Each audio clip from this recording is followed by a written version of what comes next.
Post describes a futuristic Mughal miniature painting in 3D AI art depicting a vibrant cityscape with a grand ornate building. Would you like to know more about Mughal miniature paintings or retrofuturistic art? Sure.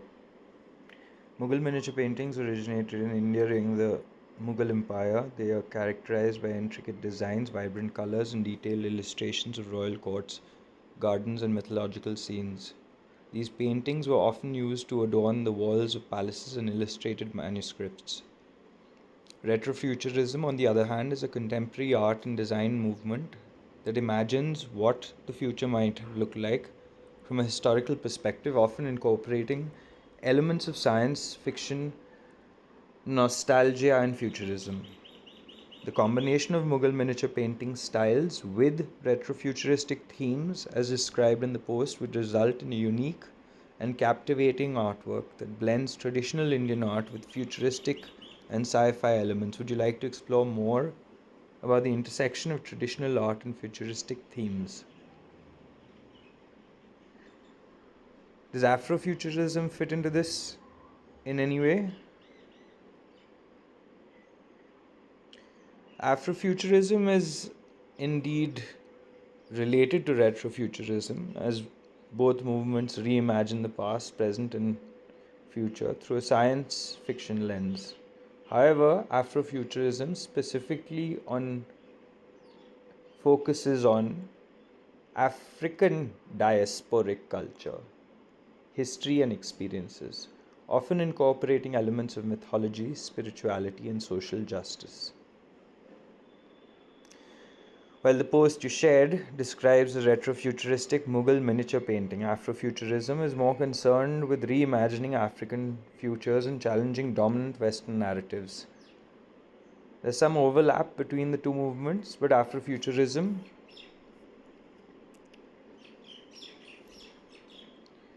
has its own distinct themes, aesthetics, and cultural context.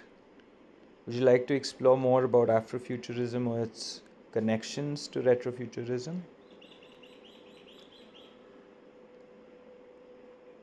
Which part of the world did the Mughals originate from? The Mughals originated from the Central Asia region, specifically from modern day Uzbekistan and Afghanistan. They were Muslim dynasty. They were a Muslim dynasty of Turco-Mongol origin, descended from Timur, also known as Tamerlan, and Genghis Khan. In the early 16th century, Babur, the founder of the Mughal Empire, invaded India and established his rule in the Indian subcontinent. Did they have interaction with people from the African continent? Yes, the Mughal Empire did have interactions with people from the African continent. Although their primary focus was on Central Asia, the Middle East, and India, they did have trade and cultural exchanges with East Africa, particularly with the Swahili coast and the Sultanate of Oman. Many Africans were brought to India as slaves, soldiers, or servants during the Mughal period. Some even rose to positions of power and influence within the empire. Additionally, there were also African merchants and traders who traveled to India and engaged in trade with the Mughals.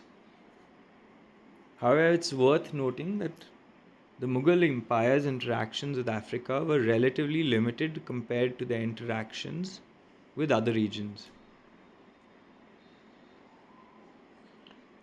So, doesn't that make India a potential setting for Afrofuturism?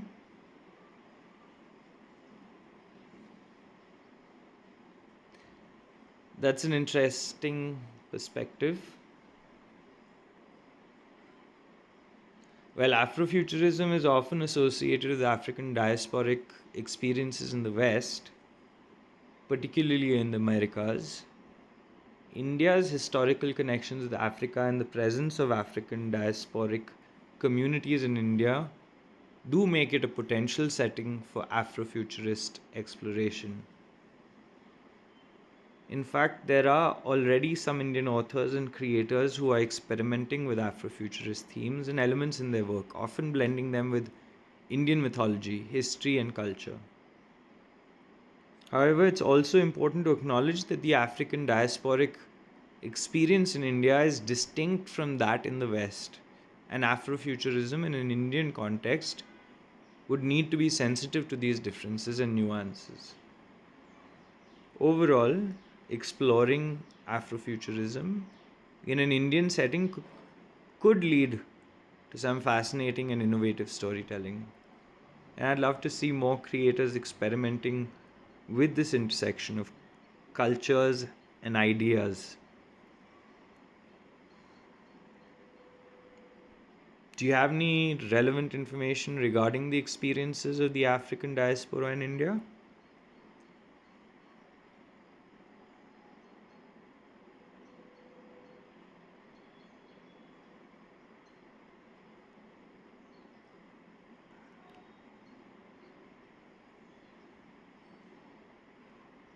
Okay, some book recommendations.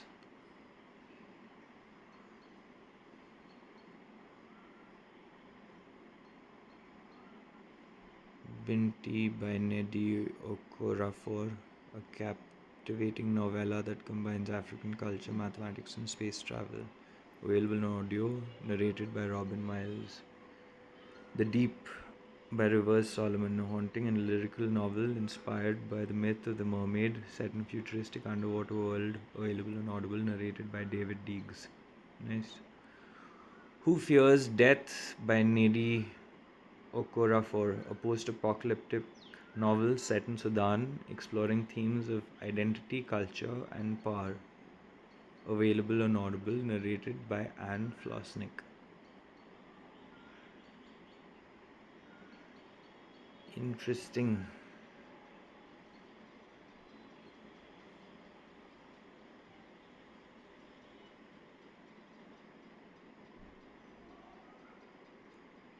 Here are some passages from Binti by Nedi Okorafor. He was a master harmonizer, and his music could bring peace to even the most troubled of minds. I had never heard anything like it. The music was like a mathematical equation, all parts working together to create something beautiful.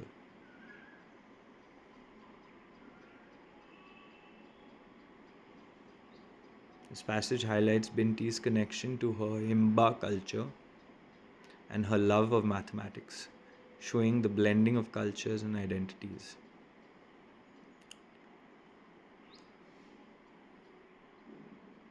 From the Deep by Rivers Solomon. Then the mermaid's face relaxed and she began to sing.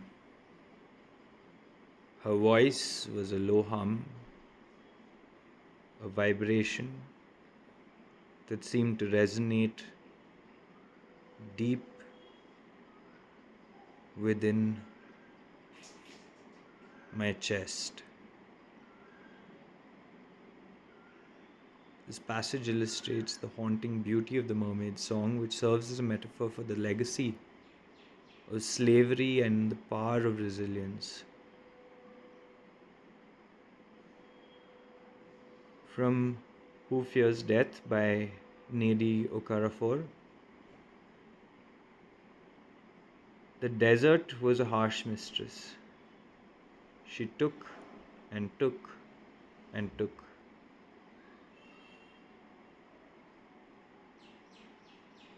Yet she also gave, and what she gave us was precious. Yet she also gave, and what she gave was precious. This passage showcases the post-apocalyptic world's harsh environment and the protagonist's complex relationship with her surroundings, reflecting the tensions between identity, culture, and power.